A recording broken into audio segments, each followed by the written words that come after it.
100 باری درود شریف اٹھ کے تو پڑھیا تو نبی دا حق ادا کیتا ہے. حج عمرے تو اپنے واسطے کیتے ہیں, حضور واسطے کی کیتا ہی. انہاں تے 70 زخم لگے ہوئے, سر پھٹے ہوئے, ہاتھ چھلے, تے پھر بھی حضرت طلحہ نو ہوش آیا تے نہیں پوچھا میرا کی بنے گا, پوچھا ما فعل رسول اللہ, دسو جی حضور دا کیا. پھر 70 زخم لگے ہوئے, سر پھٹے ہوئے, ہاتھ چھلے, حضور ٹیلے تے چڑھن لگے. تے اے نہیں کیا یار کوئی اور صحابی بیٹھ جاؤ یار میرا تے سر پھٹیا, نا پھر بیٹھ گئے. عرض کیتی حضور ایتھے پاؤں مبارک رکھو, ایتھے پاؤں مبارک. 70 زخم لگے ہوئے, اے نہیں کیا حضور سانو اسلام نے کی دیتا ہے, ویکھیا میرا کی بن گیا. میں حضور انجی رہنا ہے ساری زندگی, انجی رہنا. بعد صحابہ کہنے, تابعین کہنے اسی طلحہ بن عبید اللہ دا ہاتھوں ویکھے سی رہے تو یدا طلحہ شلا وقع بہن نبی یوم احد.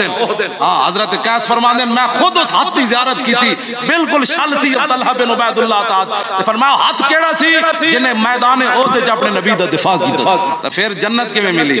کی محمد سے وفات نے اقبال ہے میں گپ نہیں لائی. باقی صحابہ نو تو حضور نے فرمایا ابو بکر فی الجنہ, عمر فی الجنہ, عثمان فی الجنہ, علی فی الجنہ, طلحہ فی الجنہ, زبیر. ایتھے جدوں انہوں نے اس حالت جو حضور دی خدمت کی تھی نا, تو میرے آقا نے فرمایا اوجب طلحہ, تو فرمایا اس حالت طلحہ نے جڑے اپنے نبی دی خدمت کی تھی جنت چھک کے اپنی طرف لے آیا. وجب یجب وجوبا فهو واجب, ادا معنی ہو رہے. اوجب یوجب ایجابا فهو موجب, علماء بیٹھے ادا معنی ہو رہے. وجوب نو لے جاؤ باب فعال تے ادا معنی عجیب ہی بن گیا.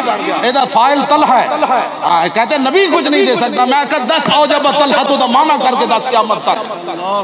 ہاں جی تو نبی کے بارے میں باتیں کرتا ہے, جو نبی سے وفا کرے. حضور فرماتے ہیں اوجب طلحہ, تو فرمایا جنت کو کھینچ کر طلحہ اپنی طرف لایا. اسی تو بڑی بڑی چیزیں چھپا کے رکھتے ہیں لوگ تو آزما کوئی نہیں, ورنہ گل وچ ہو رہے. حضور نال پیار کرنا ہے, اننے واہ پیار کرنا ہے.